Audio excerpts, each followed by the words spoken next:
It is excuse me, it is 6:30, and we're calling to order our Elgin City Council meeting, May 19th, 2026. And we'll begin with our roll call with Councilmember St. Pierre. St. Pierre here. Mayfield here. Krim here. Pena here. McShann here. Kasnovsky here. Gibson here. Silva here. Love here.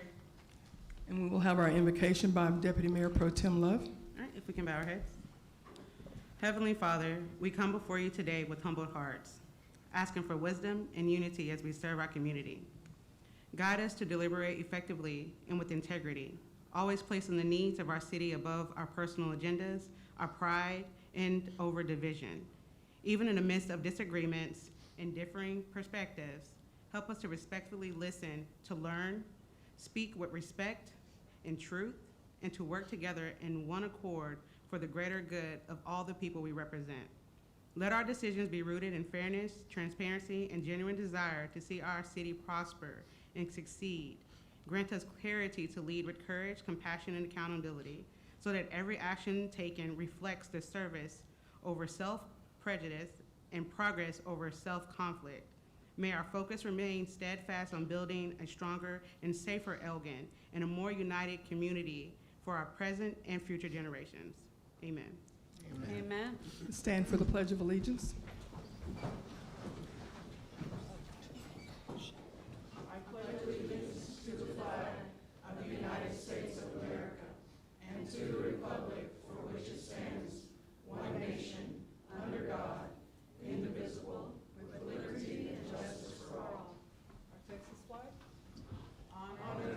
Texas flag. I pledge allegiance to thee, Texas, one state under God, one and indivisible.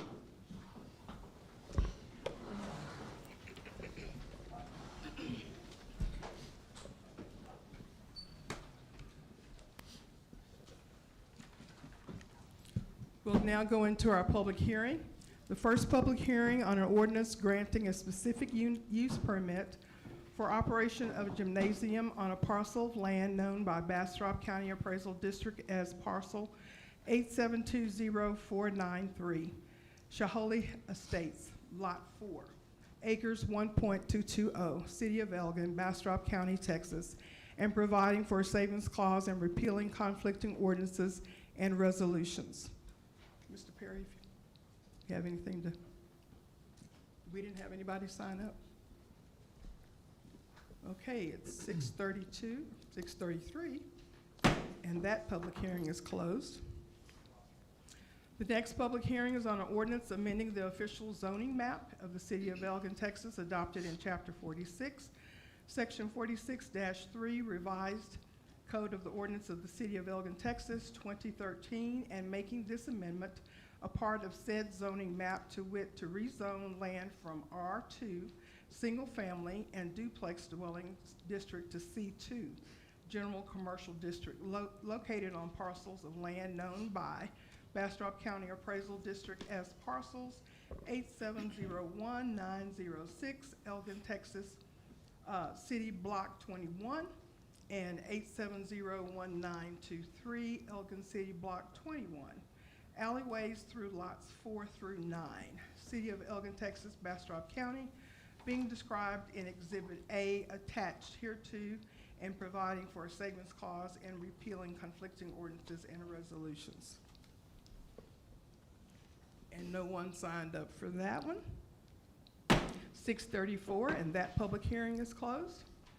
Number 3, public hearing on an ordinance granting a specific use permit for use of a skating rink on property located on parcels of land known by the Bastrop County Appraisal District as parcel 8701906, Elgin City Block 21, and parcels 8701923, Elgin City Block 21, alleyways through lots 4 through 9, on the southeast corner of East 1st Street and MLK Boulevard, being described in Exhibit A attached hereto, and providing for a savings clause and repealing conflicting ordinances and resolutions.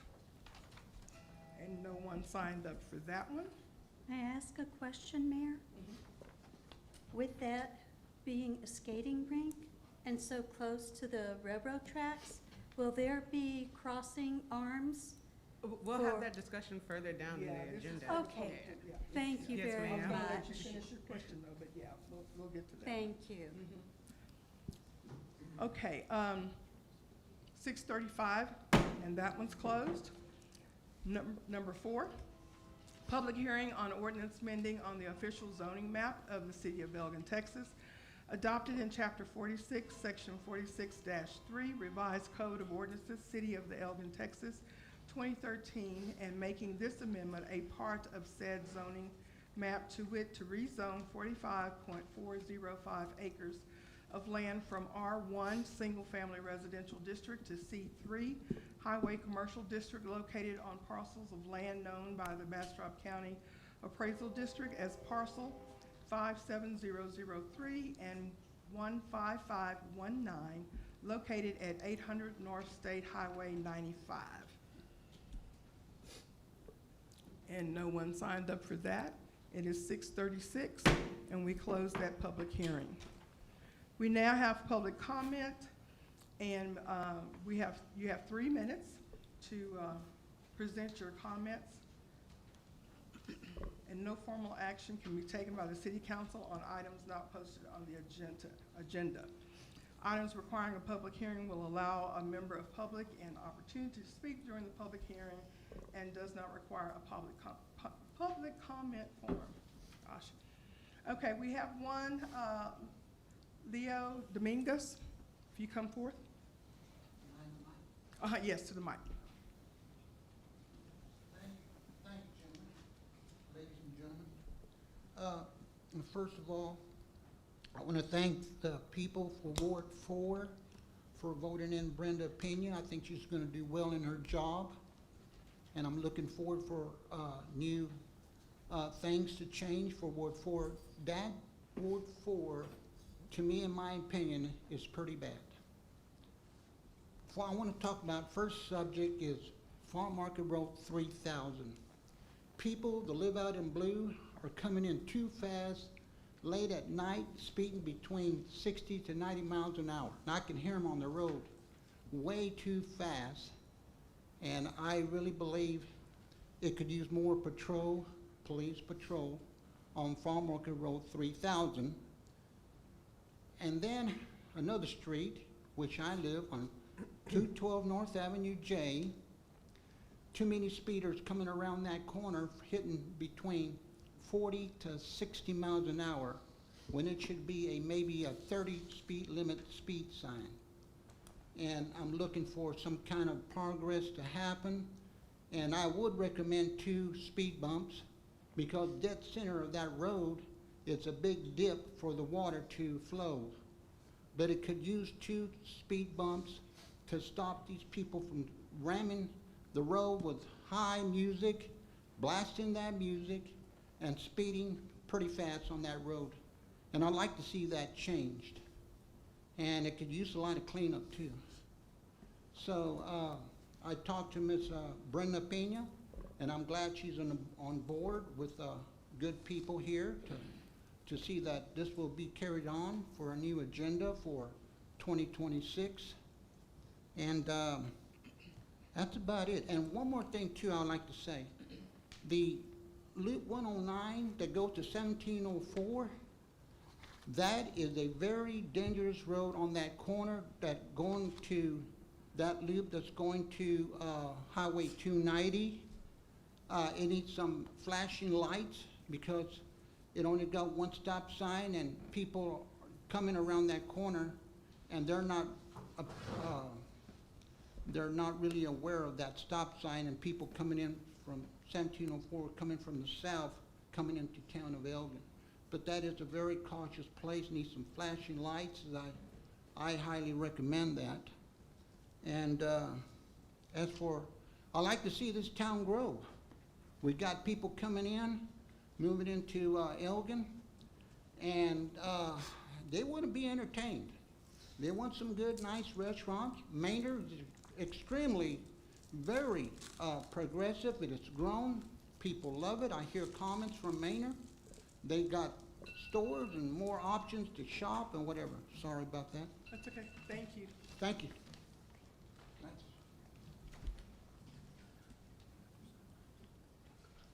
Okay, that's the end of our public comments. Our next thing is our new business, part one, is discussion and possible action regarding acceptance of the resignation of Ward 1 council member.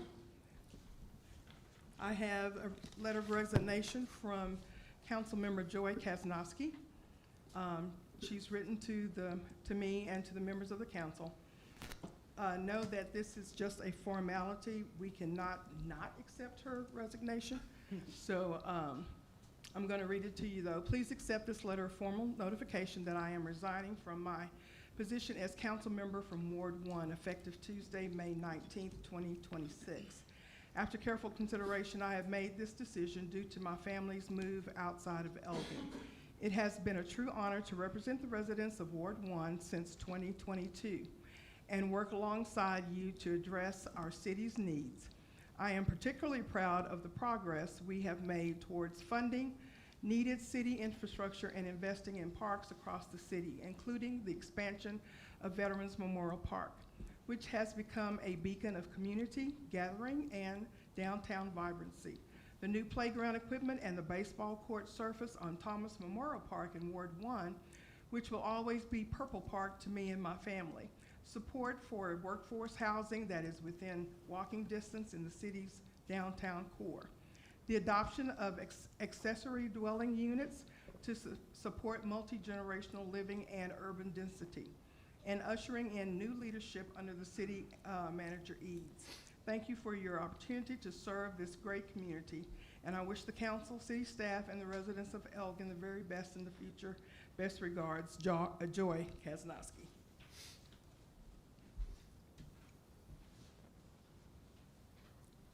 So you said we can't not? We can't say no, but we do just need to do the formalities to accept it, so. I'll make a motion to accept I Joy's second. resignation. Okay, and we'll begin with Deputy Mayor Pro Tem. Love, yes. St. Pierre, yes. Mayfield, Oh, no. Mayfield, yes. Krim, yes. Pena, yes. McShane, yes. Kaznowski, yes. Gibson, reluctantly, yes. Silva, yes. All right, motion carries.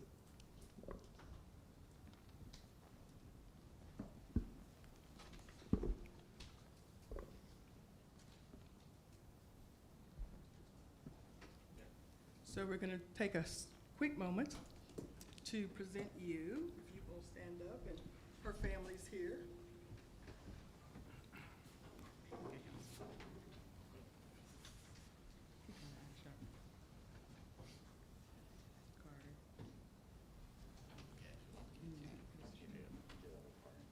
Right. This is presented to Joy Kaznowski in appreciation for 4 years of outstanding and dedicated service to the city of Elgin, 2022 to 2026.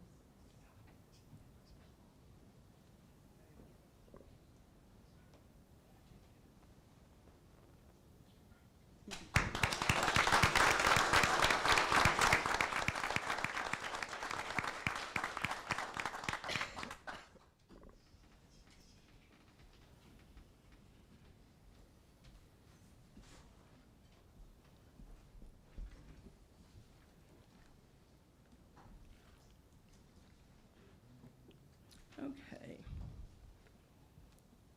Next on the agenda will be a discussion and possible action regarding appointment of qualified resident to fill the Ward 1 council seat until the successor is elected and qualified. When we say this, the next election is November. By our charter, we can appoint someone to fill that position until November. And that's what we're going to do tonight. We do have 2 who have completed applications and turned them in to our city secretary. And if I can get Mark and Peyton to come up.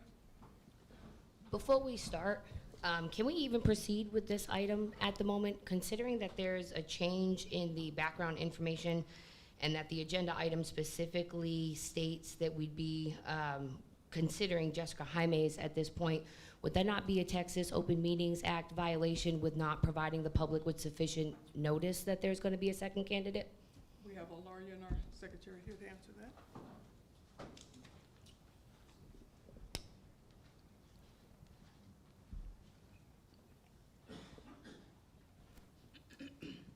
Okay, evening, City Manager, Council, Councilmember St. Pierre. I think your question as to whether there was proper notice given for this provision. So, and I'm not familiar with what you're referring to as far as where that name is presented, but It's literally on back- page in your 35. is that in your packet, I guess? Yes, sir, Okay. it's on page 35. So the packet is not part of the notice provision that falls under the Open Meetings Act, only the actual agenda. And based on the agenda language I'm seeing, it appears that it does not specify one candidate or Okay. any particular candidate. Okay. So if that answers your question. Okay. Okay, so would you go through our process? Yes, so the mayor and I talked about how to I think we have two nominees here. And a way to approach this, and I think it aligns with Robert's rules and is an effective way to do this. So the way this would work, there would be nominations taken from the council, which I believe that sounds like we're gonna have two nominations. The mayor would take those nominations. She is then going to take each of those nominations up in alphabetical order of the last name. So, whoever that first one, you will then vote on that nomination, all right? If that nomination gets the majority of the council, then that nomination passes and that person is appointed. If they do not get a majority, then we go to the second nomination.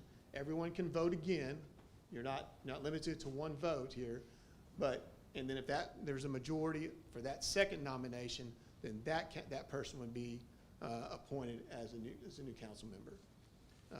Mark, is it appropriate to do that before we've even seen their applications or anything? I mean, we don't know who these people are. Did you not get them? They were sent out. You didn't get yours? Are they speaking today to make We're statements? gonna ask them to speak. Okay. We sent out the applications and whatever. I got an email and then we also got, Okay. bios, so. Well, I have another question as well with regards to this. Is there Yes, a I missed reason it. why we're not following our previous procedure and policies for how we handled other vacancies and why we're kind of rushing this? We're also not following TML's recommended guidelines for appointing a replacement at this point. I mean, I have the guidelines from TML. We never publicly announced the vacancy.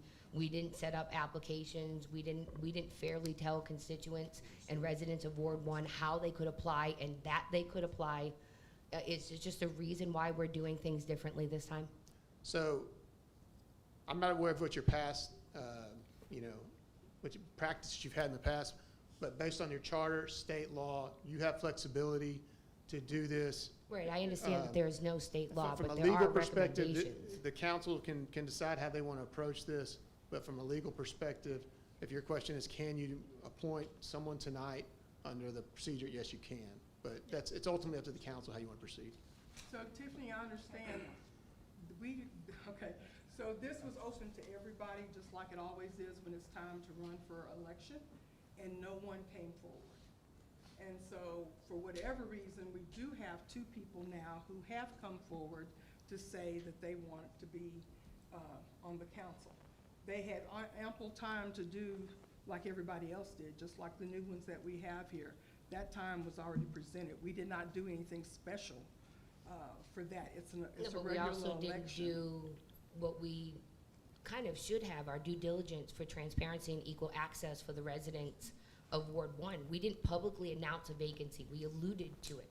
We didn't state that we were accepting applications. How these people knew that they were even supposed to apply is beyond me, because I didn't know that we were open and accepting applications. And so I just don't think that we're doing our due diligence with providing Ward 1 with transparency and equal access to the application process. I do agree that Mayor is correct. We all are up here in this seat as elected officials. We all went through the same process of knowing that whether or not when January came, if you're gonna put in your application to run. When February came and these announcements were put out for who was running for each seat, we all saw that Ward 1 was vacant.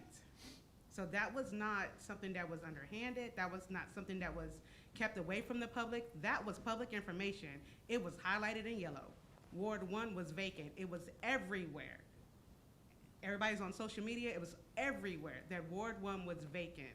So again, everyone knew that they had an ample opportunity and chance to put in for a regular election. And unfortunately, that did not happen. But as Mayor stated, and I do agree, we have 2 people that are here today that are willing to step in and take on this process tonight in front of everyone and do it this way. Most people do it behind an election, behind closed doors. Right now, this is in the public, and I feel that we should just go ahead and move forward with it. We have 2 people. Let's hear them both out. And then if it comes out to it that nobody on the council likes the 2 people, we start the process all over again. But it was never, never a moment or doubt that Ward 1 was not being vacant It at may all. not be, but what you're stating is that we announced that we were holding an application process for people to apply to run. We never advertised I afterwards or never announced. said that we announced. That never came out my mouth. You said that we posted that we were taking applications. That never came out my mouth either. Okay, well, you alluded. Nope, to it. alluded, posted, interpreted, none of that never came out my mouth. So Either way, we announced that we were taking applications for the election. We never announced that we were taking applications for the vacancy. it was still straight up. It was not. That's your opinion. So we're here today. If we're going to go through this agenda item, then we need to proceed. Okay. Mark? As the mayor, I think we need to go ahead and move forward. We have 2 people. It'd be a different story if we didn't have anybody. Well, we only had the second person when the agenda came out and somebody found out that they could put in an application. And they're here, and they're here. But So they have I'm to not gonna find out for their penalize own is them. what I'm saying. I'm not going to penalize them for wanting to step up and work with being on the council, just because we have a difference of opinion. My, as the outgoing person, I can tell you that I had multiple conversations with residents in Ward 1. My Ward 1 counterpart had multiple conversations. We could not find, the mayor had conversations. She lives in Ward 1. I could not find anybody to run. And so when I told the mayor that I would not be running again, given my relocation, we tried to find somebody to run, and nobody put their name in the hat. And at that time, what I look at is this is a temporary appointment, which is what government follows when there's nobody to fill a seat. If somebody, again, moves unexpectedly or something happens, they win the lottery, move to Fiji, that's not where I'm moving. You have an appointment, right? And so that's what I see this until I believe the charter states the next city election, and that is in November.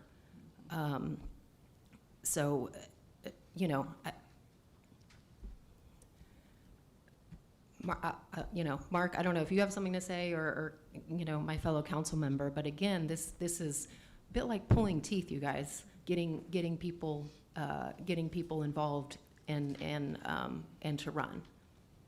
So Mayor, I'd like to make a motion that we move forward with interviewing them and making a vote this evening. I'll second that. Okay. And so we'll begin with Councilmember Gibson. Gibson, yes? Silva, yes, but I'd like to make a point, I guess, to what St. Pierre is mentioning, and that I agree that we should stick to some process if we have one. And it sounds like right now we don't have one set out yet, but it'd be a good idea to begin some future communication to work around that and develop Agreed. some kind of workable process. Thank you. Love, yes? I'll say yes, just because I can concede with other people's opinions. I just wanted to bring up my view. So, St. Pierre, yes. Mayfield, yes. Krim, yes. Pena, yes. McShane, yes. Kaznowski, yes. Thank you.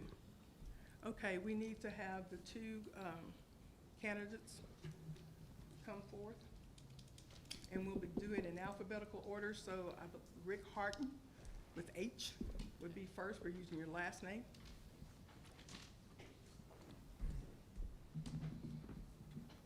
Ready? Yes. Madam Mayor, members of City Council, my name is Rick Harden. I am seeking the opportunity to represent Ward 1 because I believe Elgin is at a pivotal moment in its growth and future. The decisions we make today will shape the kind of city Elgin becomes for years to come. I want to serve the city of Elgin, the citizens of Elgin, and I believe my business and financial experience can help Elgin grow in a responsible way that works for residents. One of my biggest concerns is making sure growth does not move faster than our ability to support it. Elgin must be able to pay for and maintain these services people rely on every day. That means careful budgeting, long-term planning, and making choices that truly make sense for Elgin, not just choices that sound good at the moment. Infrastructure is another major issue. Our roads, utilities, and public safety services are already feeling pressure, and they will need even more attention as Elgin continues to grow. I believe we need to plan ahead now so we don't face bigger problems and higher costs later. I also believe in economic development should make life better for the people who already live here and our future residents. Growth should bring good jobs, strengthen our tax base, support local businesses, and clearly benefit the community. It should fit Elgin's long-term vision and help create lasting stability. I believe the residents deserve leadership that is honest, accountable, and practical. To me, good leadership starts with listening, asking questions, and taking the time to understand the details before making decisions. People deserve clear communication and responsible leadership they can trust. My professional background has prepared me to bring steady judgment, financial discipline, and results-driven approach to the council. Since 2002, my brother and I have built Southern Ink Company into a successful business selling printing inks all over the world. As president and CFO, I have learned the importance of budgeting, operations, problem solving, accountability, and planning for long term. Elgin has a lot of opportunities ahead, but we need to manage the growth and care. I believe the right approach is to stay focused on financial responsibility, good planning, and decisions that make our community stronger over time. I would be honored to serve Ward 1 and work hard for the people of Elgin. Thank you. Ms. Hymes? Hello, everyone. Sorry, Yeah, kind go of short. ahead. Yeah.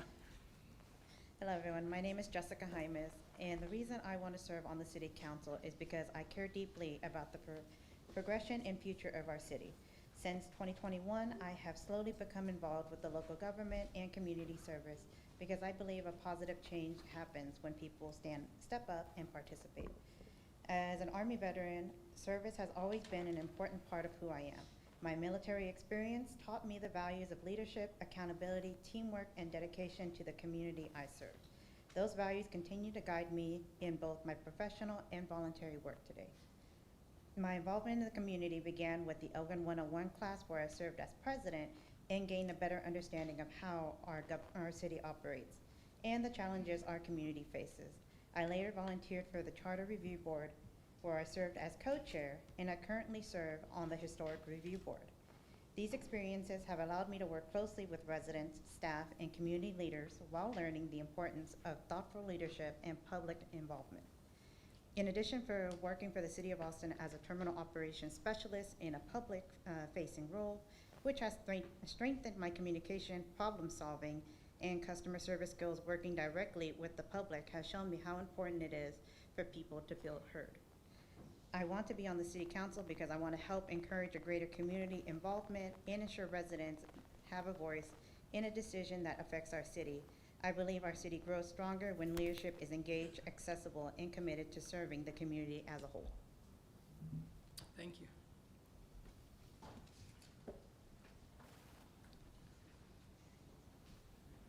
Okay, we have heard from both of the candidates, and the process for voting will begin with Rick Harden, and you'll say yes or no, or just say yes or no.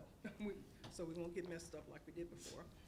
And whoever gets the most votes is the winner, so. Oh, So it would not be the most votes if, okay, if Mr. Harden gets 5 votes, okay, then he is appointed, and you wouldn't even go to that second nomination. Okay. If his nomination did not receive 5 votes, then you go to Ms. Okay. Hyman's nomination. thank you for clarifying. All right, do we all understand? Okay, Mayor. I got it right, okay. Point of order. If we receive, well, if we're going with the first 5 votes, should we go with the first application received? Is that something that is pertinent?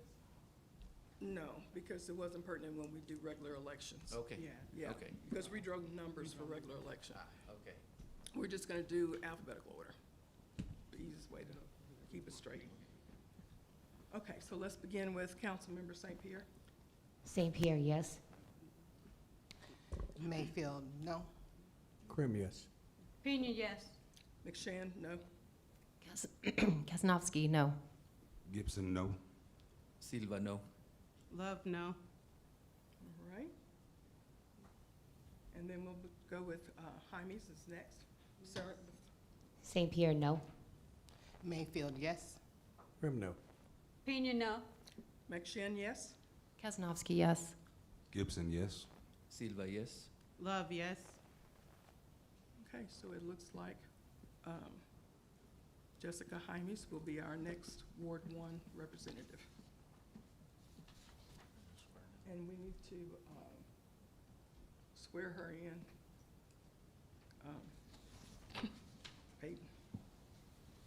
Peyton. Mr. Harden, we thank you for your interest. And remember, this is only till November. So if you still so want to serve, you've got November coming.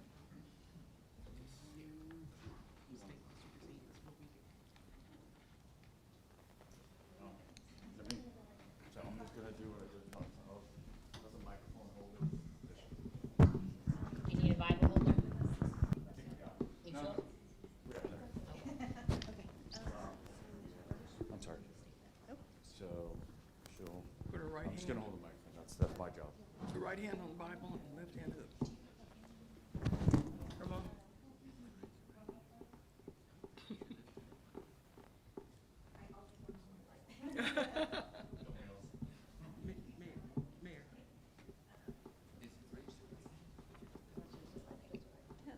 Yes.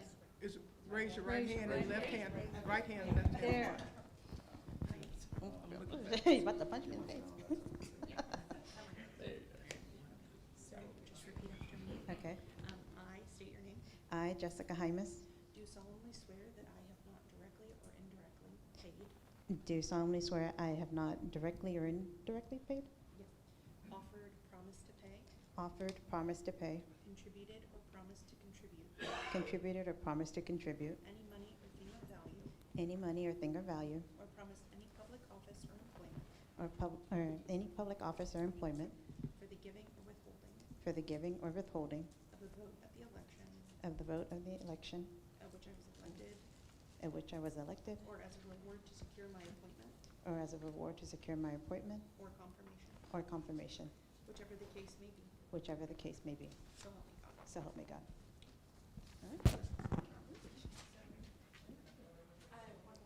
Good, the other part.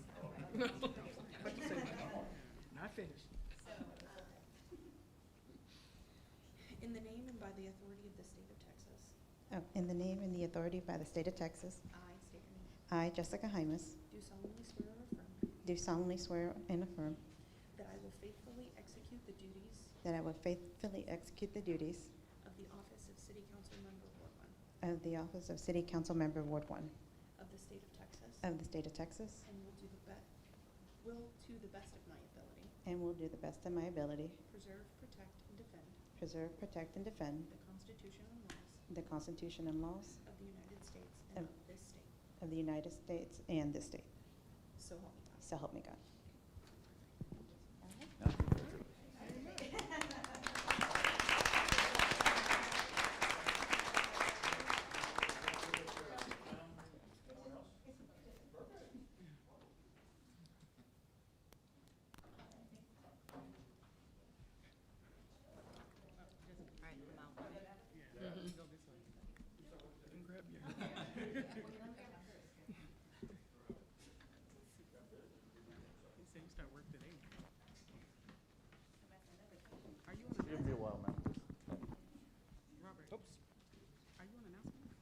No, I just fixed it, Mike. You want me to do it? No. Okay. Okay. The next thing we have is the Economic Development Corporation Board of Directors member appointment. Last week, there was a mistake in the count, and consulting with Mark, we are going to start from scratch and start all over. And Mark, if you will come and. Thank you, Mayor. So I didn't get a chance to watch the council meeting, but my understanding there was some confusion on the voting. So what I suggested to the mayor, in order to make this clear and fair, is that we take these as two different places or two different seats. And so we'll elect one of you for seat 1, and then once we complete that, then we'll elect one of you for seat 2. That way, all the voting is clear, and we'll use the same process as we just did, where we'll take nominations for seat 1. Everyone can make a nomination. You can nominate yourself, however you want to do it. And then I think the mayor would like to proceed then in alphabetical order under the same process. We'll take first in alphabetical order, vote. If they get 5 votes, they are elected to that seat. If not, we go to the next nomination until we get someone with a majority of votes. Again, you can vote for each time, you know, there's a nomination that's presented, you can vote for it. And also, once that first one is elected, then we'll go to seat 2, and the process starts over. We can take nominations again and proceed that way. Any questions about that process? Or? So you say seat 1, just let me dumb it down. Seat 1, who wants to run for seat 1? What if say it was 4 people last time, what if all 4 people say they want seat 1? Then what are you gonna do then? Well, you're still eligible, if you're not elected to seat 1, you're still eligible for seat 2. So you can be nominated again for seat 2. So if I can clarify one thing. So if those 4 names come off, like, let's say today, we'll put those, and we do have them in alphabetical order, right? And then follow the same system, saying the first one in alphabetical order, do what you just did right now. If 5 votes come out of the first one, if they don't, you go to the second one. If 5 votes come out of that one, you stop. Then you go to seat 2 and start that again. How many people want to get nominated for that? You could have 3 people, 4 people, 5 people. You put those in alphabetical order, which we have, and you go down as soon as you hit 5, you stop. So I think what we're saying is, it's as soon as you get the majority vote, you fill that 1 spot, and then you start it over, you fill a majority vote, and you stop. Even if your nomination fails for seat 1, you can still re-nominate it for seat 2 and potentially get appointed to that seat 2. Okay. Any questions? I know that get a little confusing. Is anybody, before we start, I don't want anybody confused when we Just start. remain standing. I'll stay here. Okay, so Well- the floor is open for nominations. I would like to be on the EDC board. Okay. May I nominate Tiffany St. Pierre if she would like to serve EDC? Yes, please. Okay. I would like to serve also. Obviously, I would like to say. Okay. Yeah, I figured all 4 of us were Okay, gonna so say yes. this- I mean, I didn't think it was gonna be any different. All right, so the same 4 from last time, and this time we're gonna do place 1 or seat 1 is what we're gonna talk about first. And we're doing it in alphabetical order.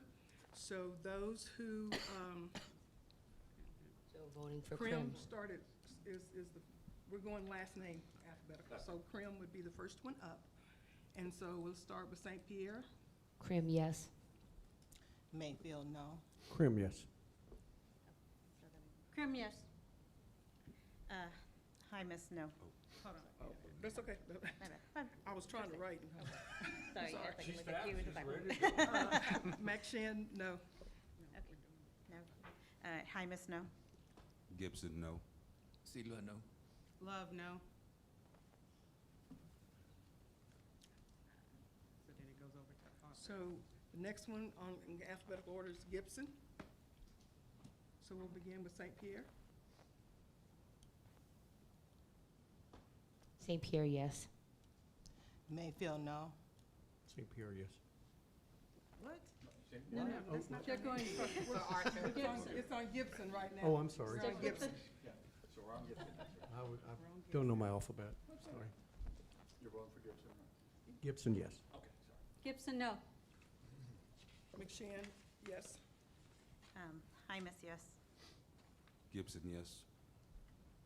Silva, yes. Love, yes. I believe that's more than 5 votes. I That's- lost count. on this. So, So that's Yeah. Arthur. Okay. so this is 7 place one. Okay. And I need we're gonna vote on place one by itself before we move on to two, so there'll be no confusion. I'll make Okay. a motion that we approve authors place one. Okay, Seat one. place one, seat one, yeah, okay. Do I have a second? Second. All right, it's been moved and second. We'll begin with Deputy Mayor Pro Tem Love. Love, yes. St. Pierre, yes. Mayfield, no. Krim, yes. I'm a little confused now. This is the So we're actual vote, voting for That was the Gibson, who got the most votes Make on it this. official. To make, Make it yes. official. Yeah. Okay. McShane, yes? Jaimes, yes. Gibson, yes. Silva, yes. Okay. Now we move on to place two. This is the second seat. And Gibson is out of the hunt, and so we'll start with Krim alphabetically. Mayor, I would suggest we just take nominations again, just to Oh, make sure okay. somebody All may right. not want to be nominated, or somebody else may want to be nominated. so. Okay, so let's start that over again. I don't think we're changing. I still want to be nominated. I'll nominate Tiffany again. Thank you. Love as well. Okay. Krim, no. Krim doesn't want, he's out the hunt, okay. So then that leaves us with the three of Well- Love, No, Two. I mean, two, I'm That's sorry. Love and same here. St. Pierre. Okay. All right, so alphabetically, we'll begin with Love. St. Pierre, I'm sorry, we're voting. St. Pierre, no. Mayfield, yes. Krim, no. Pena, no. McShane, yes? Jaimes, yes. Gibson, yes. Silva, no. Love, yes.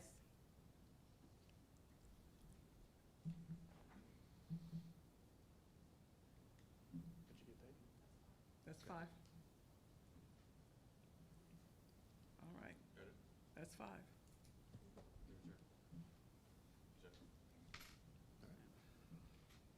So we have 5 for Deputy Mayor Pro Tem Love.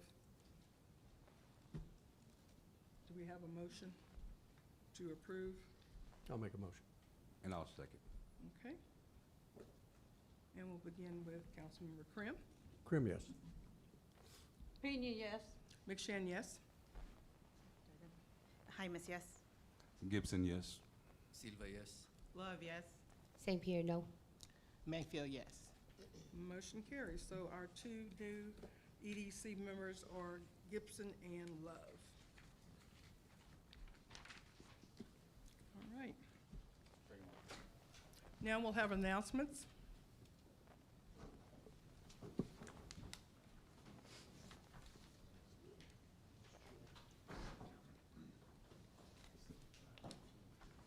Yes. Hello, hello. I'm Christina Alvarez, Main Street Manager. Hello, Council and Mayor. So our announcements are Steve Schroeder's Guide to Financial Planning, Medicare Supplement Basics, Saturday, May 30th, 11 to 12 at the Public Library. Elgin Community Health Fair, Saturday, May 23rd, 10 to 1 at the library. Digital Literacy with Bastrop County Cares, Thursday, the 21st, from 10 to noon at the Elgin Rec Center. And music at the park every Friday. We've got 2 more weeks.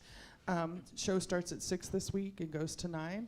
And then next week is our last week. So hope to see y'all out, and let's hope not to have rain. Thank you.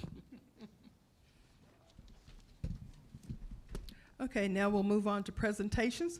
66th Annual Public Works Week 2026 Proclamation. And if I can have all of our Public Works people stand. If you're in the audience, please stand while I read this. Whereas Public Works professionals focus on infrastructure, facilities, and services that are essential to the health, safety, and quality of life of every citizen of the city of Elgin.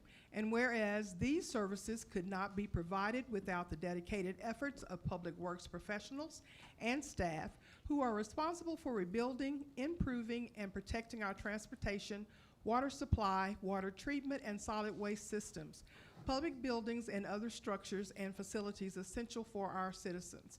And whereas these dedicated individuals often work behind the scenes in response to emergencies, including storms, flood, and infrastructure failures, to restore essential services and protect the community.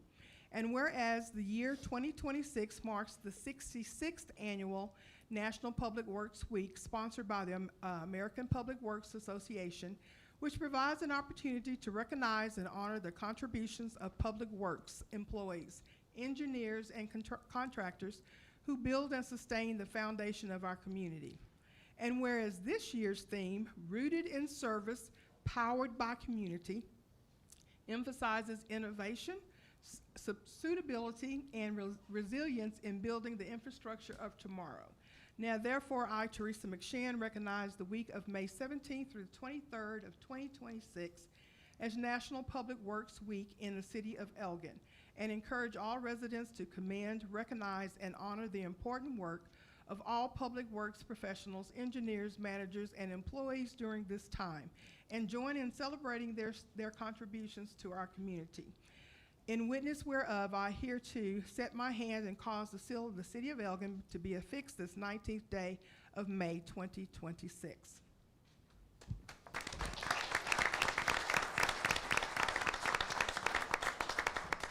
Evening, Council and Mayor. I've invited two Public Works employees, Joey Miller and Tyson Courtney, to accept this award and get the picture. So can you point out why we have in honoring these select two key awesome individuals? So these two hardworking, dedicated individuals No, we're not. represent the bookends on either side of experience in the That's Public right. Works Department. Loving it. Okay.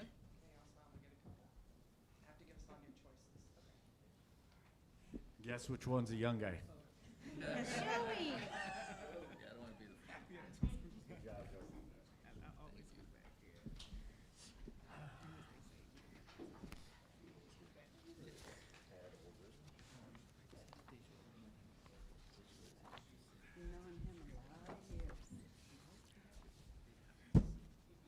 The next one is a proclamation recognizing May 17th through 23rd as Emergency Medical Services Week. Will all of our emergency services people please stand as I read this?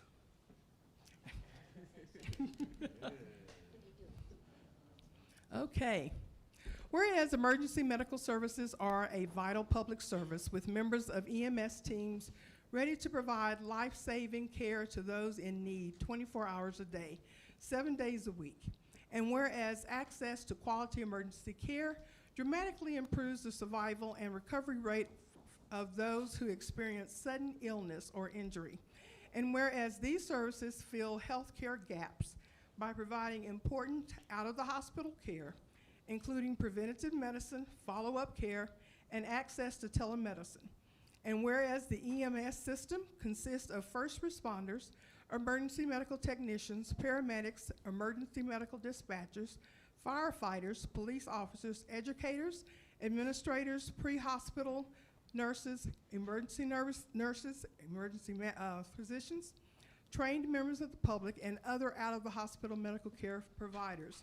And whereas the members of the emergency medical services team, both career and volunteer, engage in thousands of hours of specialized training and continuing education to enhance their life-saving skills.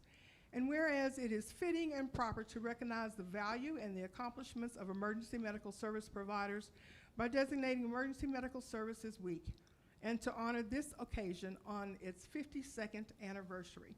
Now, therefore, I, Teresa McShann, recognize the week of May 17th through 23rd, 2026 as Emergency Medical Services Week in the city of Elgin, and encourage the community to observe this week with appropriate programs, ceremonies, and activities in honor of the EMS profession and the essential services it provides.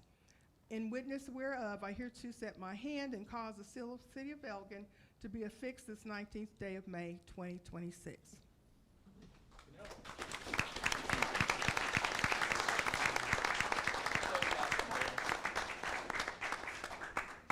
Okay, you have the agenda right here.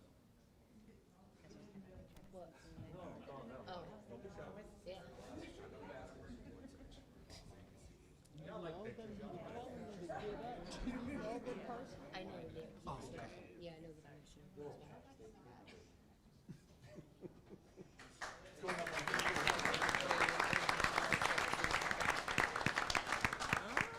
okay, okay.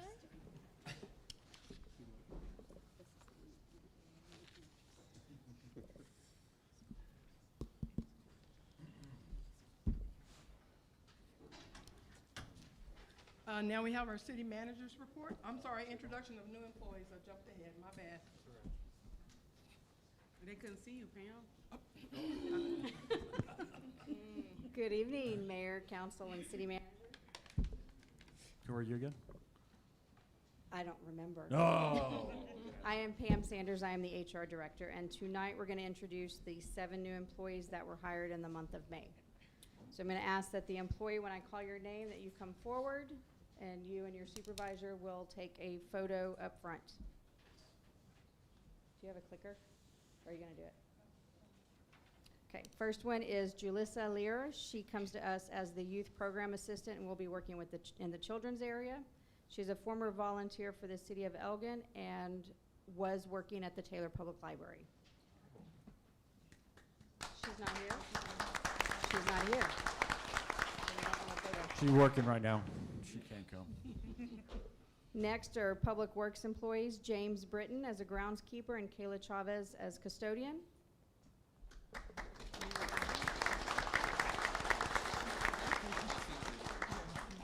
Public Safety employees, Mary Morales is our new Animal Control Officer. She has 13 years' experience in animal control and comes from Bastrop County.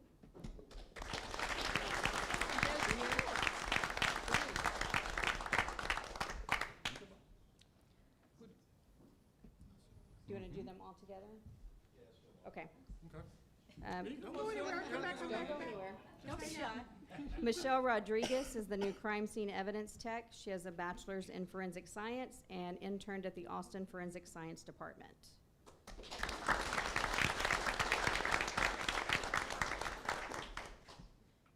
Joseph Morales Serratos, patrol officer. He was currently a peace officer, or previously a peace officer with the University of Texas for the last 3.5 years, and is also a U.S. Marine Corps veteran.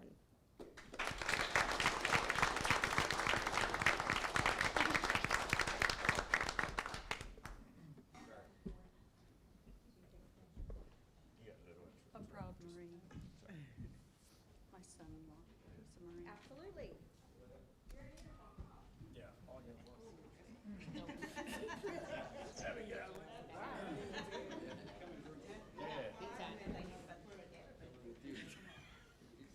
I'm gonna go back. Just don't let me roll back. Scoochie in close. Don't be scared.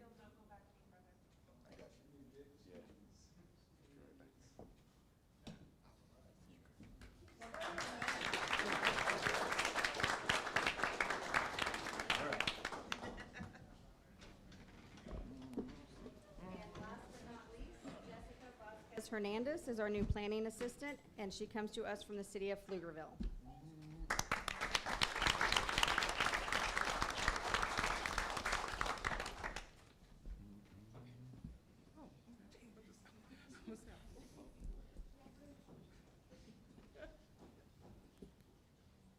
I'll stand behind his bicycle.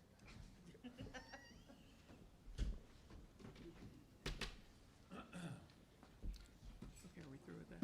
Okay, now we have the city manager's report. Thank you, Mayor. I got one item, discussion and possible direction to staff to transition fire department inspection and enforcement services from Watkins Group Consultants LLC to Emergency Services District Number 1.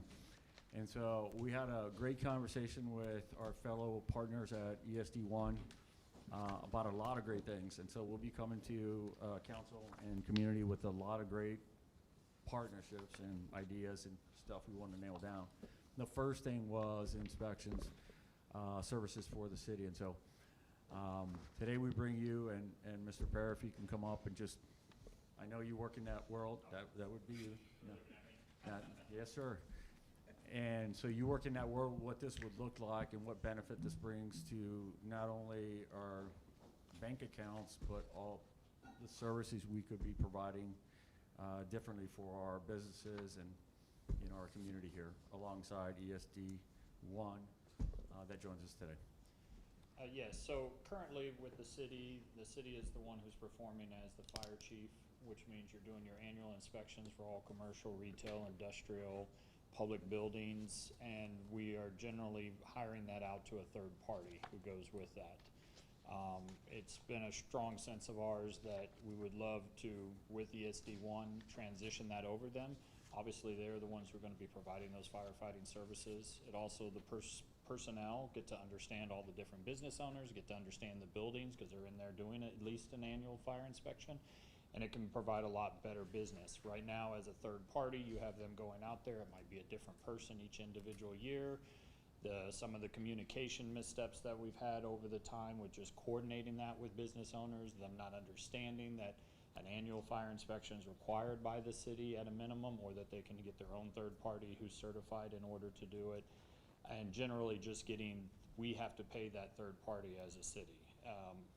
The ESD can have better rates potentially than what the city would charge there. But because we're paying a third party, generally we're not necessarily receiving those funds back from the businesses that we do inspect. And so we currently run a debt each month of trying to constantly play collections with a lot of the businesses. That being said, if you have the fire chief and ESD1 as doing those, they can have those more serious conversations about people being able to operate their business, why it's important for not only insurance purposes, but also just to the general public health and safety of that. And so we've been operating with the third party for close to 4 years now, where they have been going in. If you may recall those on council, when we started with the city buildings and then we went through with the churches, so on and so forth. And it was quite an undertaking to kind of do.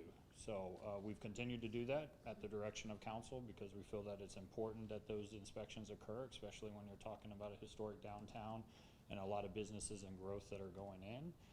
So we definitely welcome this partnership with ESD1, and we'll look to work at the direction of city manager and council to make sure that this gets done. Thank you. But I just want to say too, this doesn't take anything off the table. Obviously, we'll be working with ESD1, and if there's you know, clear benefits and approaches that we can take, we're very hopeful. We're very engaged, and thanks to Councilmember Krim and, you know, his work with us as well to get this on the table. We hope to have a long relationship, and not just that. I mean, again, local means it makes sense to start, and so I know Mr. T, you're here. Chief Patel, I don't know if you want to say a couple things or have a couple words. Actually, I'm going to allow Commissioner T to speak on. Go ahead, Commissioner T. Commissioner Teague is commissioner from ESD1. That was slick. That was slick. Yeah, you like that. City Council, Mayor McShann, City Manager, thank you all for having us tonight. So this is something that we've been discussing for quite a while now, and it's kind of come to fruition when Councilman Krim reached out and said this is something that you all wanted to look at. We're happy to provide these services. One of the things I want to emphasize is we have a prevention department already established. We adopted fire code a little over a year ago, and of the two codes, we have the 2018 International Fire Code. The city has the 2021 International Fire Code. We would enforce the stronger of the two, which is the one that the city has within the city's limits. We would act as an extension of the city, following the city's existing guidelines, not rewriting them. And then, of course, for violations, any fines that occur would go back to the city. The fees would be collected by us, but the city would still see a financial benefit for noncompliance, which, you know, our goal is to ensure there's no noncompliance, but if we do find it, the appropriate penalties would be imposed that way. That being said, our fire personnel and our prevention department are eager to begin this endeavor. We think it's going to be a great thing for the community. It's going to help us get to know our business owners. It's going to help us build those relationships and also be able to route them appropriately when they need to get additional permits. Big problem with having third-party contracted services is they're not always in the know on the additional permits they may need from the county or from the city for other aspects of projects or special events. And our goal is to build that harmonious relationship where we can guide them through every step of the process from start to finish of any project they have. And we hope to do that in good faith and in tandem with the city, and just look forward to working with you. So I would say, Commissioner, that is key to time saving, and what saves, developers, contractors, and everyone else money too. So we hear it a lot, we get it, we listen, and so that's what we're trying to do is cut the red tape, get to it. But if you've got an inspector that can tell you, hey, by the way, you also Absolutely. might want to look at that before you call in for the third inspection or X. That's another great reason, I think. But again, thank you, and Yes, sir. we're just asking this council to allow us to get that agreement worked out with, obviously, us, ESD1, and then bring it back to you so we can go ahead and knock this out and get it going. Absolutely. And we've formed our working committee tonight at our meeting prior to coming here. Thanks for coming, by the So, way. you're Yeah. absolutely welcome. Yeah, so myself and Commissioner Volker will be on the committee along with our fire inspector, Lieutenant Tim Neely. And look forward to working with y'all and developing this. And Nick, could you give them some idea of your time frame in terms of? yeah, absolutely. It's a great question. implementation? So what we propose at our meeting is forming a committee over the next month to 2 months. That committee works in tandem with the city's committee to iron out an interlocal agreement, one that's mutually beneficial that all parties agree on. Obviously, it'll go through the legal channels. Your attorney, our attorney will review it. Once the two attorneys talk and work their magic, then we will move it forward for a vote probably around July timeframe. But our implementation is looking at the beginning of the new fiscal year. The reason for that is that's a clean budget year. It keeps everything smooth and gives everyone a little more time to prepare for the adjustment. And also, I think one of the primary reasons I'd like to see it too is that it puts these guys out into the community, and we get to meet our firefighters, and they get to see the buildings before they catch fire, if they were, and so it's a win-win for all of us. Yeah, no, I think that part is really smart, having them be familiar Yes. with already the fire hazards in the buildings Absolutely. on their own, and so I love this. Yep. Thank Those you free so much plans. for everything that you do. And our Thank you, committee, we've decided would be, unless the council, we'd like to do something different. Our Public Safety Advisory Board is willing to serve as our committee, and kind of make sure we get all our T's crossed, and I's dotted, sort of thing, so. Yep. So we Are you gonna just, be competitive with the cost, the rate? Is it gonna be cheaper than the city? I'm just We putting hope it to. out there. Well, all about the money. I don't even know what y'all are paying right now, but I imagine so. I mean, what I know of third-party private services is they're extremely costly. And I see the job postings out there, what they're paying their independent contractors or employees to do this work. I follow the Commission on Fire Protection's job posting page, and what I'm seeing indicates that y'all are paying probably a whole lot more than you ought to. Our goal is to work collaboratively and have a mutually agreeable arrangement to where cost is minimal to all parties. Our goal in this is to minimize time spent on it, minimize man hours, and maximize community engagement. The whole purpose of this is to get out, see these businesses, get the pre-plans done, because better prevention equals better response, right? I'd rather prevent a fire than respond to one any day. Needing to know where their hydrants are on their property, needing to know that they have an adequate number of sprinkler heads in accordance with International Fire Code that's adopted by the city, needing to know where their standpipes are so we can have that fast action that we need to knock a fire down when we make entry into a building.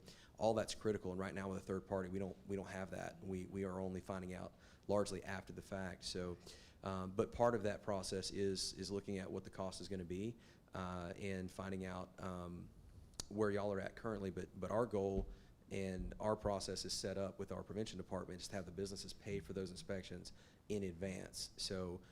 I imagine the cost of the city would be minimal comparatively. And certainly we're going to handle all the collections of the fees up front. It's one of the things that we do with our department now. We have a database and a system structured for that permitting. And just to come before you, obviously, council said that you can agree with the fee structure, and it will start off that way. So we're going in with, full eyes in front of us and knowing what to expect and what our community can expect. And I know, just because of Nick here, that we're gonna be very surprised because we may find out that, you know, it was maybe not as competitive that it could have been, but I'm just gonna take the win. We're gonna take the win and drive down that price. We'll get to work on that. He's elected. I'll be talking to Chief Alot over there, and but we'll get this back to y'all. So we're just excited to talk about this, and Yes, sir. that's all I got from my side. If y'all Do we need to make a motion? just, I would like to get something to proceed forward to, so we can start to negotiate this. And Then I'll make that motion to go ahead and proceed. I'll second the motion. Okay, we move in second, we begin with Councilmember St. Pierre. St. Pierre, yes. Mayfield, yes. Krim, yes. Pena, yes. McShane, yes?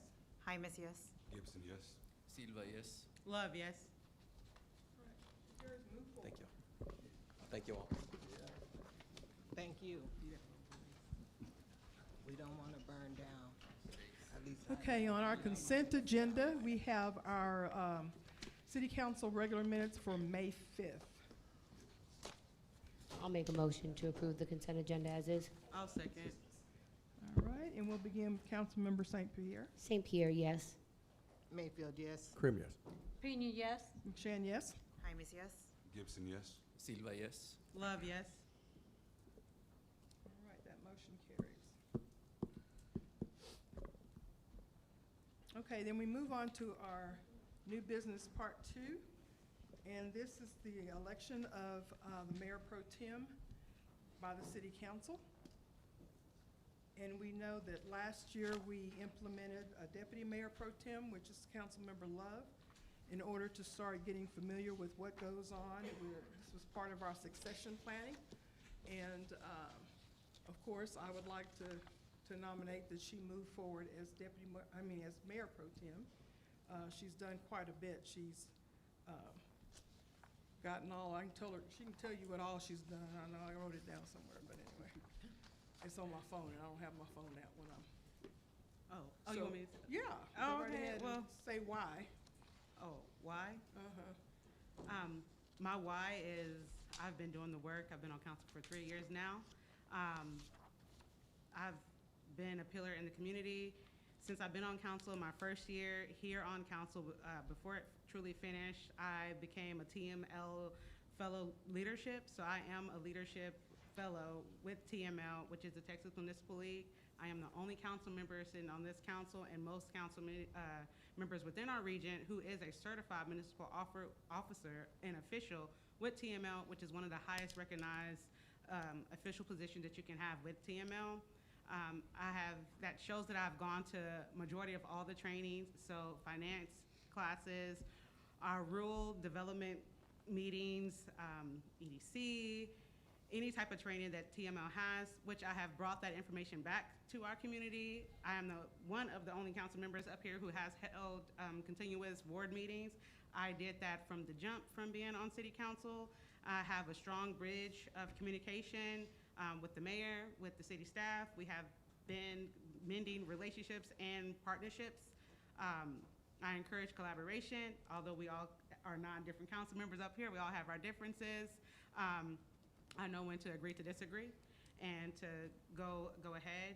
I am unity driven with the community. I don't speak to just my like-minded residents within the community. I speak to everyone, no matter our differences. We always can come together. I mean, I have people not just in Ward 2 coming to me. I have people in every single ward that feel that they can openly talk to me, and I'm pretty much, an open book. I'm very authentic. I am myself, so that is who I am. Again, I did Elgin 101 before I even got on city council. So I was the first president of Elgin 101, and then Jessica came in next. I have to pass my torch over.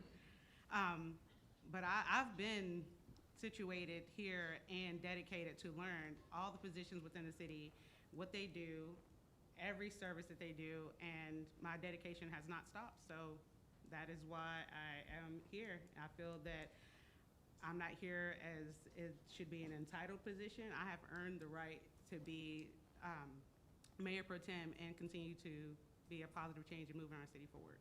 And she has filled in for me at the drop of a hat, which says a whole lot because she has 2 young boys, and they go to school and the whole bit, but if I become ill or whatever, and I've said, I need you to go, I need you to go, and she's on it. So she has definitely filled her obligations by being the deputy when Sue couldn't make it, and she was right there for us. So to me, that means a lot, that you have to be able to be there whenever. And that's kind of what it is, whenever. Yeah.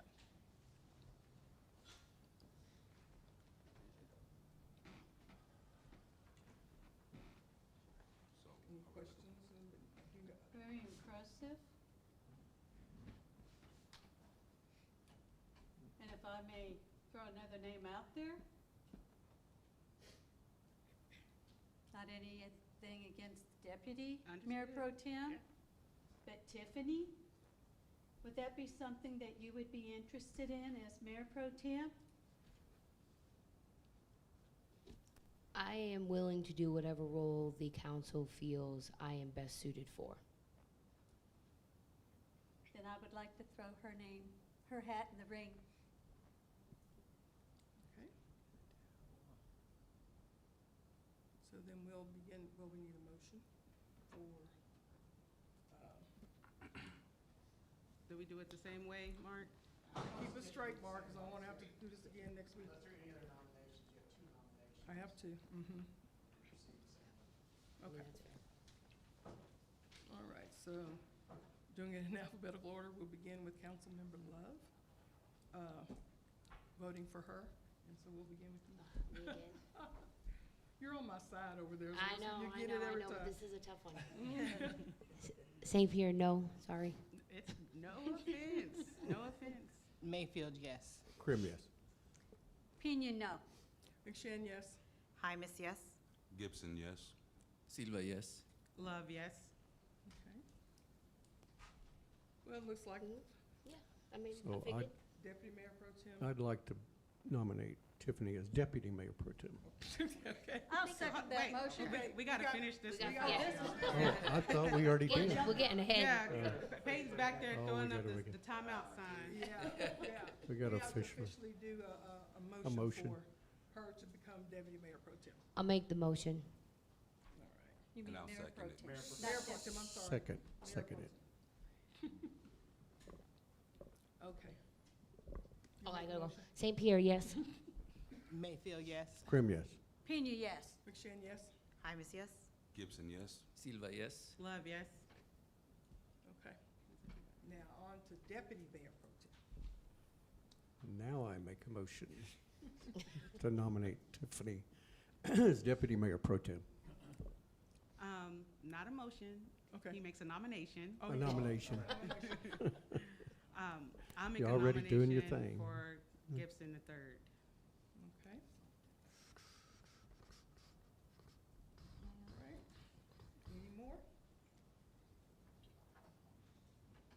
Okay. So again, in alphabetical order, beginning with Tiffany. St. Pierre, no. You're voting on Gibson. You're voting on Gibson to be deputy. Okay. Deputy, yeah. Mayfield, no. Krim, no. Just once. Pena, no. McShane, yes. Hymus, yes. Gibson, yes. Silva, no. Love, yes. Okay, so then now Tiff. with, That's Tiffany. yeah. So let's vote for Tiffany. St. Pierre, yes. Mayfield, yes. Krim, yes. Pena, yes. McShane, no. Hymus, no. Gibson, no. Silva, yes. Love, no. Is that the same? That'd be five. That was 5 and 5. Okay. Well, It was, That's That five. was, this is five? this is 5. Five. The Yeah, other one that- was 4. Five. no, Yeah, 5-4 Tiffany. yeah, it was Yeah, Tiffany. it's Tiffany. It was Yes, Tiffany. ma'am. Yeah. It's Tiffany, five. Yeah, it was Tiffany. Yeah. This was five, the previous was six. Which is why we got to me in the first place. Okay. Okay, it's Tiffany. Yeah. There You you go. got it right this time. Okay. All right, so now I need a motion. I'll make a I'll make the motion. Take them separate. I'll make the motion. I'll second. Okay. And we'll begin with Gibson. Gibson, yes. Silva, yes. Love, yes. St. Pierre, yes. Mayfield, yes. Krim, yes. Pena, yes. McShane, yes. Hymus, yes. Okay. So now we have a deputy mayor pro tem, which is St. Pierre. Got Thank you. everybody there. Thank you, thank you. All right, now, number 3, an ordinance granting a specific use permit for operation of a gymnasium on a parcel of land known by Bastrop County Appraisal District as parcel 8720493. How do you say that, Shaholi? Is it Shaholi? Shaholi? Shaholi Estates, Lot 4, acres 1.220, City of Elgin, Bastrop County, Texas, and providing for a savings clause and repealing conflicting ordinances and resolutions. Mr. Perry. So before you today is, this first one is a specific use permit. Those who haven't been on council before, just a quick definition. Specific use permit is if they're doing a development on a approved zone piece of property, but that the operation of that development that they want to do isn't specifically listed under the zoning categories, in which case they can go before P&Z and then ultimately for council, and they can operate a business under a specific use permit. Y'all zoning requires, it has all the listed uses that you can use for a particular development. If the use changes, then the specific use permit ends essentially. So before tonight for this particular one for a gymnasium, that's not actually listed as a use that could be determined for this particular development. It's project specific. So before council tonight is what went before P&Z. They ask a litany of questions about the specific project. Does it fit in the area? Do they see it as a benefit to the overall? And then they make a recommendation to council, which in this case tonight before you from P&Z is a recommendation to approve the specific use permit. Ultimately, council has the ultimate authority. You can add stipulations to it. You can add a time frame to it as you see fit, or you can pass it based on the recommendations made before you from P&Z. So again, before you today is the property that's shown on the screen. It is currently zoned that would be for use, and they want to build a gymnasium, like a tumbling cheer type gymnasium in that particular area. They will still have to go through all the normal construction standards. They still have to meet all of city code and everything else for it. It's just if they actually built a building there, they could not perform as a gymnasium because it's not an approved use underneath the zoning categories for the property. So by granting them the specific use permit, you would allow them to operate as a gymnasium. They still have to meet all building codes, everything else. You're not granting any kind of waiver. You're basically giving them to operate the license as something that is not as approved use. For those who have ever seen the zoning categories, they could be updated, but council over the years has chosen to keep them somewhat limited so that you can kind of have that voting control over the types of uses that get done under zoning. Some zoning categories you'll look at, some cities are very broad, and then you'll see something go in and it'll go under operation. You're kind of like, that's not the best fit, but because they're so broad-based and not specific like Elgin currently is, those decisions don't come before council. So tonight you would be voting on a project-specific use for development there. No construction plans have been submitted.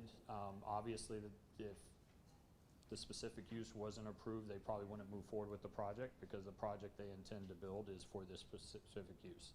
If it ever changes uses and it doesn't go to a use that is under the zoning category there, that new business or that new use would have to go back before P&Z.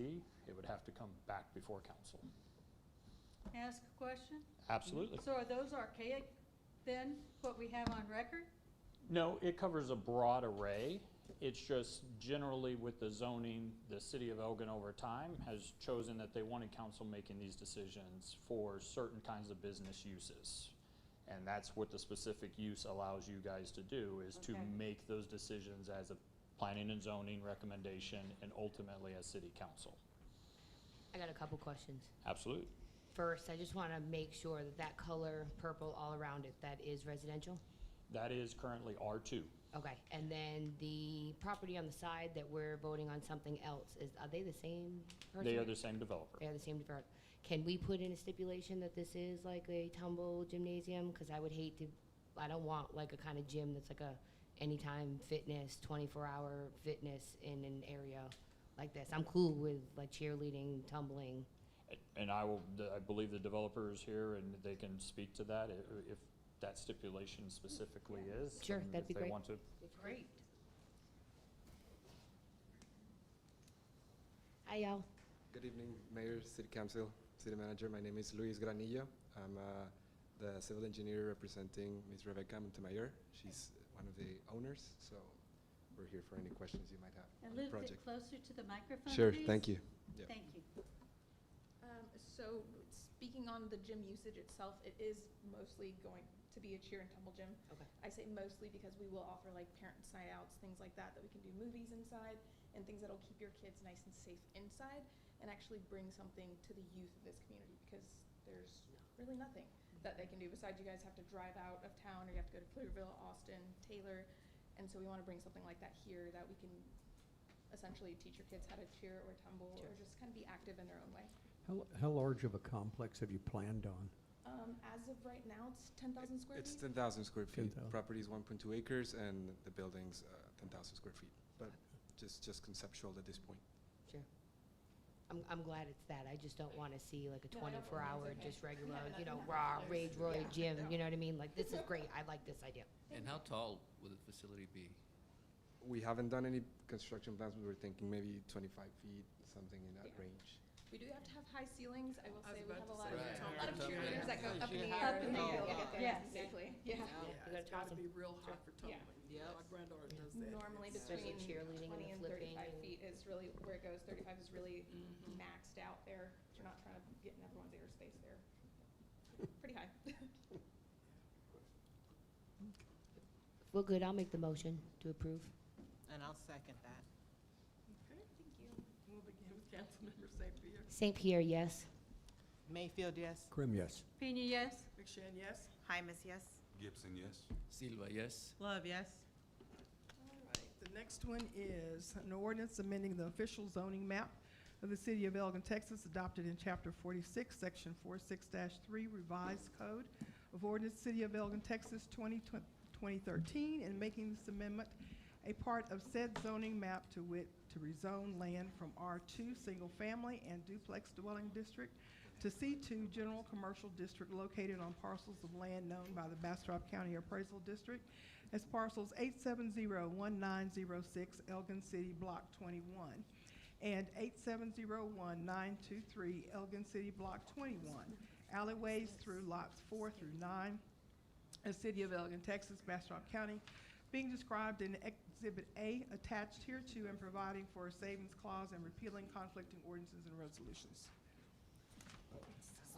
So the aforementioned property, for those who are on council, you guys just voted on a zoning change for this property not too long ago.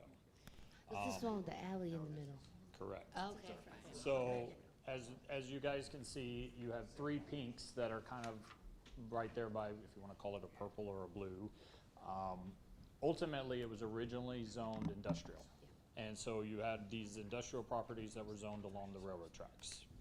A land purchaser came in, purchased those properties, worked with the city to vacate the alleys and left them as the lots they are. That's why you have multiple there. But ultimately, they were looking at doing a duplex there. Planning and zoning recommended approval of the zoning change to council, just because as you can see the pink across the way, so it's not discontiguous. It wouldn't be considered spot zoning. If they were going to develop some duplexes over in that particular area, planning and zoning thought that that still stayed with the character. Since that's happened, that development did not move forward. And I always tell council is you're voting on zoning, but you're voting on zoning for the land use, you're not voting on a project. So that particular project didn't move forward, the zoning was changed. It's been repurchased. They are looking to revert back to something that would allow them for a specific project, but it would have to be commercial. P&Z looked at this and basically said, these particular areas of property have been vacant for a long time. They are up against the railroad tracks in an outer area. And even though they were asking for C2 there, they felt that based on that development, it would help with that particular area develop. And based on the development they've talked about putting in, which is the next item later, is essentially they felt that that would fit into character. Again, P&Z makes a recommendation for zoning changes ultimately to council. Council, you are the ultimate authority to approve or disapprove said zoning changes for it. So before you tonight, prior to the SUP, is you are voting on what the land, and if you feel that a C2 zoning for this particular area is what council's vision is for the area and it aligns with what P&Z feels for it, then we'll come with you for the actual project-specific questions. So we have to approve this first before I can ask them if they're gonna have an adult-only night? Yeah, and so Okay. that's essentially, I like to keep the project questions related to the Fair. project items and keep the land use planning to the land use planning. Because there isn't necessarily a guarantee, as we found from the last zoning, where you did take it from industrial to R2, that it moves forward or not. But that's why I would like for you guys to consider that based on P&Z. Can you So clarify is- just a bit? Go ahead. So is Peter. this the same land that, like in 5, that it's gonna be a skating rink? That's what I was just saying. Okay, But this action is zoning on what that land can be used. So you're voting on C2 zoning for that property. Not yet. The next action item, you are voting on a specific use for it to be a skating rink on the Okay. property. So I'll you're make thank that- you voting for the on zoning. clarification. No worries. Yeah. Yeah, It can be confusing, and I like to make sure council knows exactly that you're voting on land use for this one. Then you can ask all the project-specific questions you want, and I'll try to answer them, or they will answer them So for you this on will the be next. commercial. This would be zone C2. And P&Z brought it to us for their approval. Yes, Correct. they recommended approval. All right. Well, then I'll make a motion to approve as is. I'll second. Okay, it's been moved in second, and we will begin with Mayor Pro Tem Love. Love, yes. St. Pierre, yes. Mayfield, yes. Krim, yes. Pena, yes? McShane, yes? Jaimes, yes. Gibson, yes. Silva, yes. All right, that motion carries. The next one is an ordinance granting a specific use permit for the use of a skating rink on property located on parcels of land known by the Bastrop County Appraisal District as parcel 8701906, Elgin City Block 21, and parcel 8701923, Elgin City Block 21, alleyways through lots 4 through 9, on the southeast corner of East First Street and MLK Boulevard, beginning described in Exhibit A attached hereto and providing for a savings clause and repealing conflicting ordinances and resolutions. So now Joy can ask. Now, I was gonna So say, now can I we're ask gonna him go about my to- adult-only night? Yes, Okay. I'm gonna put this up here. I don't want anybody to say this is exactly what it's gonna look like. Sure. But this is what they've kind of presented as kind of a concept plan for what you'll be voting on for a specific use permit for a skating rink. A skating rink is not listed under the zoning for C2 as a use that you would be able to use if you did put an investment and build something. So what you would be voting on this line item is, yes, we allow them to do this development, and it will be a skating rink for operation. And any project-specific questions, I'll have them come up and try to answer for you. They gotta have an adult skating night. Look at all that parking. Right?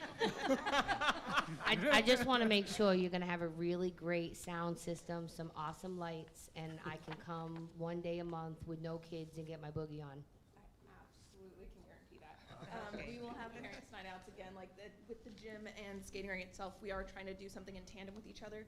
So say you're Sure. like, okay, I need a break. The gym's open. We have a movie night. Your kids will be nice and safe. Y'all go enjoy a skate night. Awesome. I don't really know any of the semantics that are going on inside of that, but I do guarantee there's an adult night that'll be there for you guys. You renting skates, by the way? We will be running skates, Okay. and you'll be able to bring your own too. Speed skates. Yes, Yeah, we'll have get those too. Okay, thank We'll you. have a little bit of both for y'all. All right, I appreciate it. I'm ready. This is what the community has been wanting. Yes, Yes, yes, yes, yes. it is. You can see I'm super excited. about I'm this. here for it. Yes, You guys yes, are yes, giving me yes. goosebumps Exactly for it, what the honestly. community has been I'm ready with the motion. We can go ahead and, yeah, we can make a motion as is. Yeah. Let's go. I'll second. Can I ask a question? Oh, I'm sorry. I'm so sorry. Question. Yes, ma'am. Because there's gonna be kids over there. And there's railroad tracks. Are we gonna have some crossbars to where, and some flashing lights?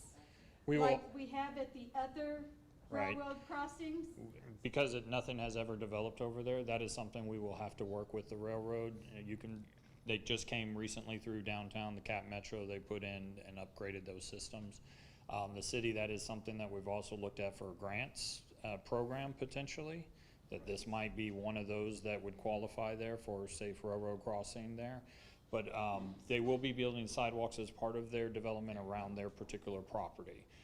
That would probably be a city-funded project that we'd have to work in tandem with the railroad, similarly to the Safe Routes to School that you guys will be voting on. We had a railroad crossing there that was upgraded for that particular thing, but that would probably be a separate project outside of this. And would that be Union Pacific or whoever the rail line?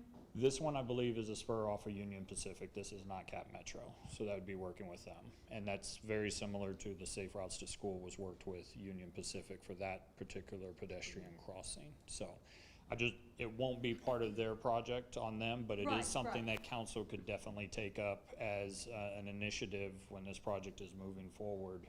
That's something that you guys decide you want to do. We definitely need something for the kids here in Elgin. Definitely. Any other questions? Okay. I can make my motion again? Okay. Yes.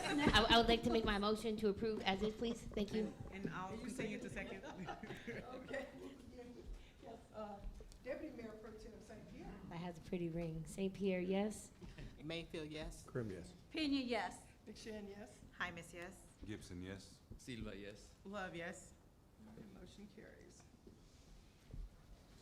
Number 6, an ordinance amending the official zoning map of the city of Elgin, Texas, adopted in Chapter 46, Section 46-3, Revised Code of Ordinances, City of Elgin, Texas, 2013, and making the amendment a part of said zoning map to wit, to rezone 44.405 acres of land from R1, single-family residential district, to C3, highway commercial district, located on parcels of land known by the Bastrop County Appraisal District as parcel 57003 and 15519, located at 800 North State Highway 95.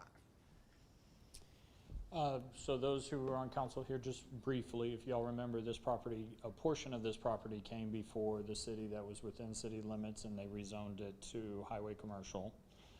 This is kind of what we're calling a development called Silo Ranch. They are coming back before you to basically rezone the remainder of their property tract that they own, as well as highway commercial. To give you an idea, P&Z recommended approval just because they feel like that's in the vision of the city, that when we do have the highway frontage, we want commercial along highway frontage, not necessarily single family residential or anything. One token of this that's not shown on here, that council just as a reminder, if you went in through the Harvest Ridge ETJ mud, that road dead ends kind of there by the school. That road will continue on to the end of their property. This particular development will pick up that road and take it all the way on to 95.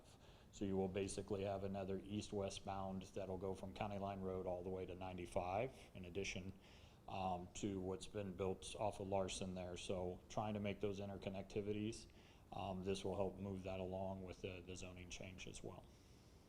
Can they do that road first so I can stay off 1100? I know. I can't Everybody wait for wants. that road because I will never use 1100 again. This can't be about you. Well, this is also for the people of Shenandoah who have all that traffic with 1100. If we can move them off of 1100 in some way to get them into Eagles Landing or Homestead Estates with another route, this should hopefully She help said divert them those. to another neighborhood. Yeah, well, but it takes off that traffic of everybody going on that road. It's a highly populated road getting to all the schools. And so if there's another route to get through there, to get to the schools and whatnot, at least, we can divert some traffic without having to spend the money to get the road widened like it needs to be, but Yeah. at least this is another option. It continues, I understand everybody's frustration of build it now today. But this does put in that the building blocks are there with the thoroughfare plan, that things are being laid out that you would want for the development. Again, all of these roads right now, as stipulated, is that entire roadway from east to west would be paid for by developers, nothing from the tax base. The caveat with that generally is you don't necessarily get to say, I want it done right now, but as part of it, it will be done as part of the development as everything moves along. That's something. That's, I mean, that's something. Any more questions? Well, I'll make a motion to approve. Second motion. All right, we'll begin with Mayor Pro Tem Love. Love, yes. St. Pierre, yes. Mayfield, yes. Krim, yes. Pena, yes. McShane, yes. Hymus, yes. Gibson, yes. Silva, yes. Yeah, and for all the developers, you could tell the motion went down from a skate rink up here to come big did. developers, bring some Way skating, more bring some Oh, skating. man, he knows our priorities. That would.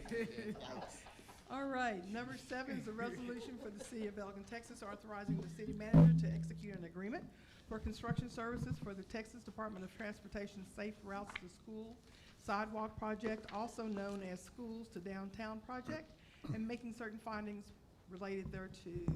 Evening, Council, Mayor, Mr. City Manager, Michael Gonzalez, Director of Public Works. I'd like to ask, did he say his name when he came up? I was gonna say. Does everybody know, think he- Bo? Well, he's authorized. Different That rules person for who was every, before you? Yeah. different rules for different Yeah. people. I think everybody knows him. Maybe. That's the thing. Everybody not knows even him, but listening. may not know us. This is a project that was started quite a while ago. In fact, in July of 2020, former city employee and great lady, Mayor Amy Miller, went out and applied for this grant and received funding. It took a long time for the state to finally come back around and provide that funding. What it does is a Safe Routes to School program, and the area that was focused and the area that was put into the grant was Alamo Street, Nina, and parts of MLK, all the way down to Maple. So this is that first portion. I cut off the slide where it says Main Street on the left, but you have Main Street coming down Alamo. This project fills in gaps between sidewalks that are already there. She did a great job at trying to expand, make the most of every dollar. And the way to do that was to include some additional, sidewalks that were already there. Some transitions over to Nina Street, where Booker T. Washington is included, down the way to MLK. That'll extend all the way to Maple Street, and then also down Alamo to the Public Housing Authority that's listed there on the map. City of Elgin held competitive bids. TxDOT kind of oversaw that process, and they concurred with our assumption to move forward with the low bidder, which is G2 Construction Company, $419,661, and there was a range of bidders that were in there. This motion before you tonight is just to approve the memo and allow the city to move forward with construction with an agreement with the construction contractor for this portion of sidewalks. I'm sorry, Ms. Gonzalez, can you skate on these two? I will, when I get a pair of skates, I'm gonna be the first one out there after construction's done. But there'll be safe sidewalks where I can ride my bike. There you The go. citizens can ride their bikes. There you go. Any questions for him? No. I make a motion to approve. It's been a long time coming. Mhm. I'll second. Yeah, it has. Yes, it has. I'll second.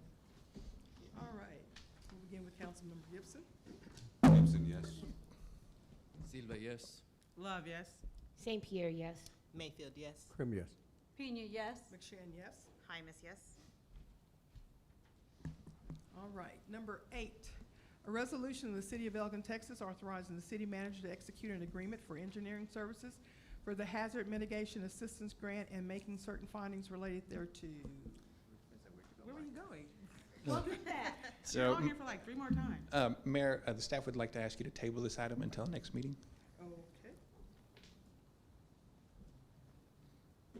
Mayor, I'll make a motion to table item 8 on the agenda. I'll I'll- second. Go ahead. Okay, we'll begin with Councilmember Gibson. Gibson, yes. Silva, yes. Love, yes. St. Pierre, yes. Mayfield, yes. Krim, yes. Pena, yes. McShane, yes. Hymus, yes.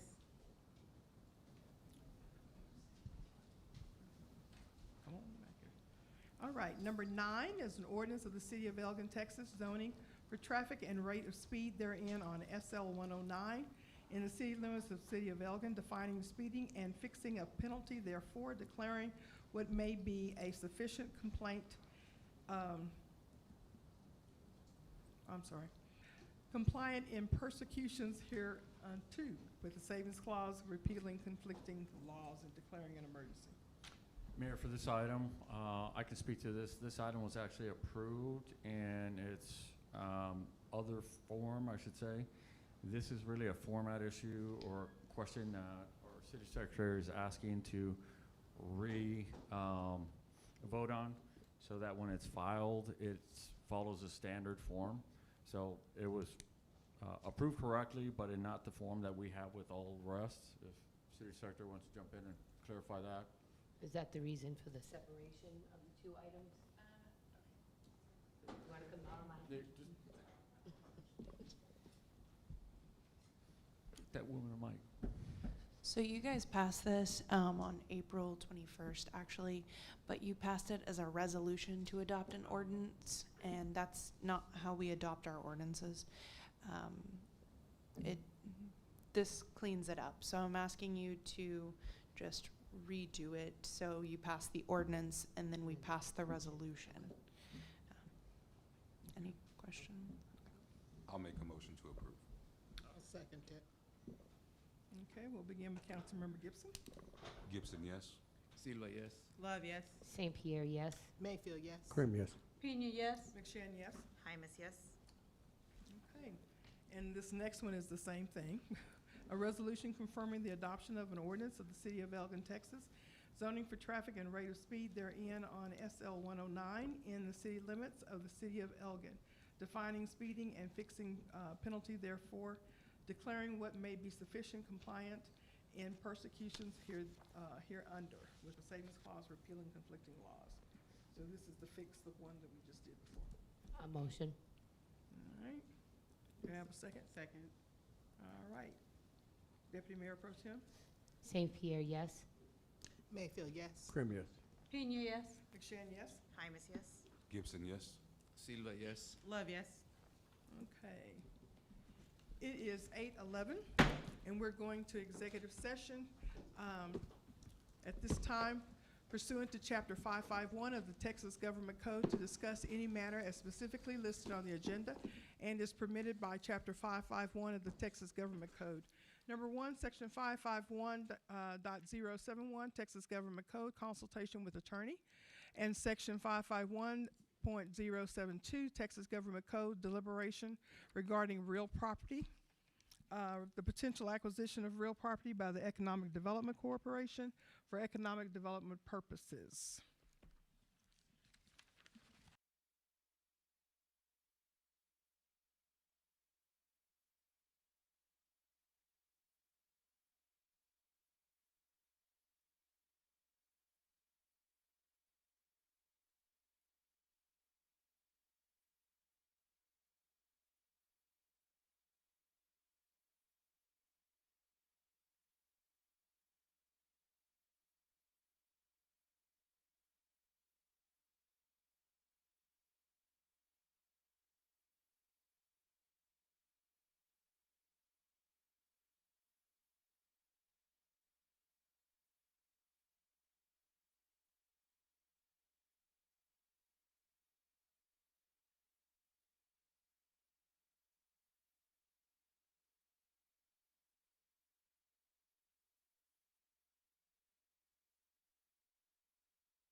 It's 9 o'clock and we're reconvening our general regular meeting. And from our executive session, do we have any action? I make a motion to approve the Elgin's EDC purchase of a parcel of land within Jonathan Burleson Survey, abstract number 18, Bastrop County. I'll second.